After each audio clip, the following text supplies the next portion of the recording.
Christy Ferman ni Real Talk si Sharon Cuneta patungkol sa pagpapalaki ng mga anak.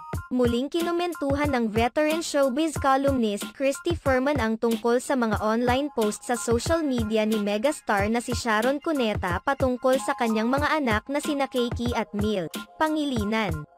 Ayon kay Christy, hindi dapat kalimutan ng isang ina kung paano balansehin ang ilang bagay sa buhay, lalo na kapag kasama ang mga anak sa usapan. Binabalanse dapat talaga eh. Alam naman natin kung sumosobra na tayo at kinukulang. Alam naman natin yan, di ba? Talagang sa atin dapat magmula lalo na kung anak na ang mga involved.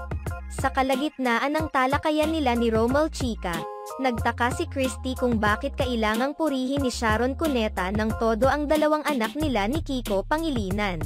Samantalang hindi naman umano ganoon si Sharon kay Casey Concepcion na anak rin naman niya.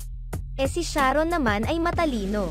Ba't naman kasi kung minsan dumarating siya sa punto na kinakailangan niyang iparamdam sa isang anak niya, o sa dalawang anak niya ang sobra-sobra niyang pagmamahal at dedma sa iba, diba?